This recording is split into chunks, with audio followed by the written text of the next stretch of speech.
बिस्मिल्लाहिर्रहमानिर्रहीम, अस्सलाम वालेकुम जी। मैं नजमुल हसन बाजवा हूं। नाज़रीन इकराम, जब ये आप वीडियो देख रहे हैं तो इस वक्त पाकिस्तान में हंगामी हालत नाफिज हो चुकी है। कुछ देर पहले भारत के तैयारों ने पाकिस्तान की एयर बेसिस पर हमला कर दिया है। हसास टारगेट अचीव करने की कोशिश की गई है। ये ड्रोन्स अटैक नहीं थे, ये प्रॉपर पाकिस्तान के ऊपर इंडियन राफेल तैयारों की जानिब से हमला किया गया है। इंडियन राफेल तैयारों ने हमला किया है। नाज़रीन इकराम, 3 एयर बेसिस को अब तक की मालूमात के मुताबिक टारगेट किया गया है। 3 इंतहाई अहम स्ट्रेटेजिक एयर बेसिस को टारगेट किया गया है। इन 3 एयर बेसिस में नाज़रीन इकराम जो विजुअल्स आ रहे हैं, पता चला है नूर खान एयरबेस, जिसे हम चकलाला एयरबेस कहते हैं, उसको टारगेट किया गया है। और मैं आपको अगेन क्लियरली बता दूं कि इस बार जो हमला हुआ है ये ड्रोन्स से नहीं हुआ। इब्तदाई तौर पर पता चला कि शायद ड्रोन्स आए और ड्रोन्स को जब मारा गया तो उनके साथ कोई बारूदी मवाद था और फिर वो फटा। नहीं नाज़रीन इकराम, ये ड्रोन्स नहीं थे, ये बारूदी मवाद वाला मामला नहीं था, ये प्रॉपर जहाजों से हमला हुआ है। इसके अलावा नाज़रीन इकराम, मुरीद एयरबेस को पे हमला किया गया है। इसके अलावा शोरकोट एयरबेस के ऊपर हमला किया गया है। नाज़रीन इकराम, ये जो तीनों एयरबेसेस हैं ये इंतहाई अहमियत की हामिल हैं, इंतहाई अहमियत की हामिल एयरबेसेस है। इनमें कुछ में यानी आपके फाइटर जेट्स भी खड़े होते हैं, जबकि कुछ में C-130 और इसके अलावा जो सैप 2000 है ये तैयारे खड़े होते हैं। सैप 2000 वो तैयारे हैं, ये पाकिस्तान में सिर्फ 2 या 3 है जो जैमिंग के लिए इस्तेमाल होते हैं, जो इलेक्ट्रॉनिक वॉरफेयर के लिए इस्तेमाल होते हैं। यानी कि जिन तैयारों की मदद से राफेल की कम्युनिकेशन को ब्लॉक किया गया था, जिन तैयारों की मदद से राफेल की कम्युनिकेशन को हैक किया गया था, उन्हीं तैयारे, जब वो तैयारा जहां पर खड़ा होता है नाज़रीन इकराम, उसको इस वक्त उसके ऊपर जो है वो हमला किया गया है। मैं ताजा तरीन अपडेट्स आपके सामने रखना चाहता हूं। इस वक्त की सूरत हाल क्या है? डीजीआईएसपीआर आगे हैं। डीजीआईएसपीआर ने आके 2 प्रेस कॉन्फ्रेंसेस जगह बाद दिगरे अब तक की इतलात के मुताबिक कर दी हैं। 2 प्रेस कॉन्फ्रेंसेस की गई हैं।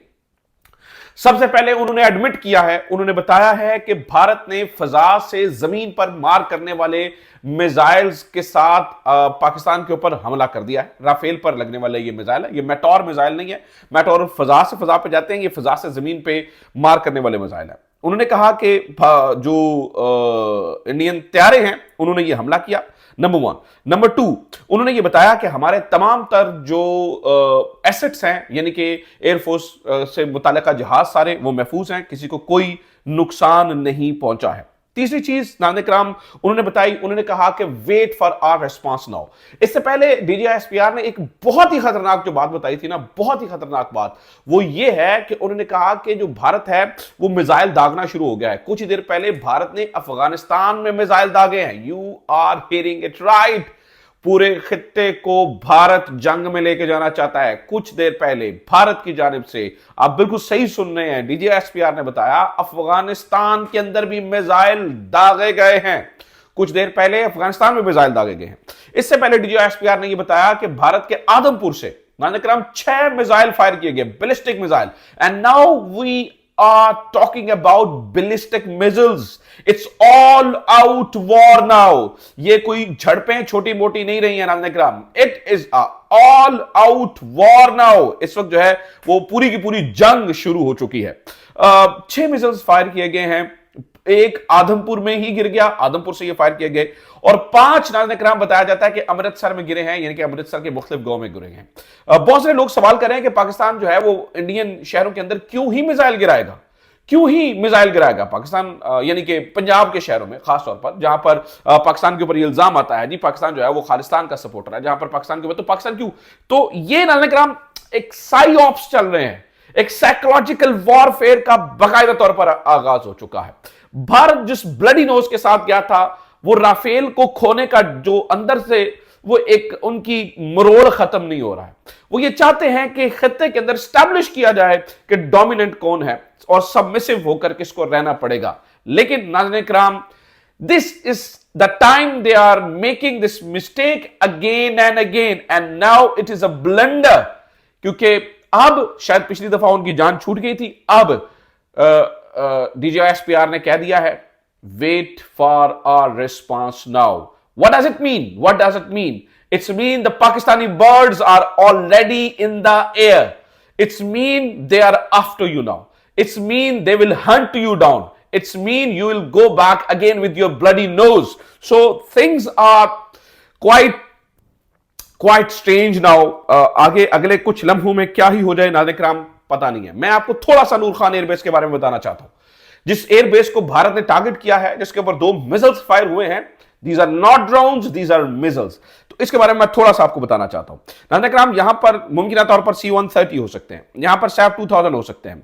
इसको बड़े स्ट्रेटेजिक टारगेट के तौर पर देखा जाता है। यहां से वीवीआईपी मूवमेंट्स कंट्रोल होती हैं। यहां पर प्राइम मिनिस्टर प्रेसिडेंट ने जाना होता है तो वो इस एयरबेस से उड़ते हैं। तो कहने का मतलब है visuals are all over now. Visuals are all over now. You all must have seen visuals already. So I'm not playing the visuals. I'm just telling you the facts right now. The facts, नाज़रीन किराम, which are very, very dangerous. So इस वक्त जो है वो पाकिस्तान हालत जंग में है।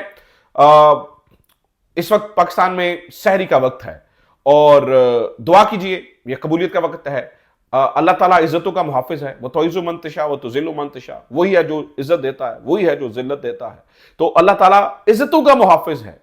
तो वो अल्लाह हमारे मुल्क पाकिस्तान की इज्जत रखे और एक जोम में मुबतला, एक अना में मुबतला, एक पागल संकी सोच के साथ चलते हुए एक प्राइम मिनिस्टर, जो नहीं, मैं दूसरी तरफ की बात कर रहा हूं, दूसरी तरफ की, तो अल्लाह ताला उन्हें हदायत दे और अल्लाह ताला पाकिस्तान की इज्जत महफूज रखे। Let's see what's gonna happen in next 1 or 2 hours. The next couple of hours will be a decisive hours. Let's see what's gonna happen. मैं आपको लम्हा ब लम्हा अपडेट करता रहूंगा।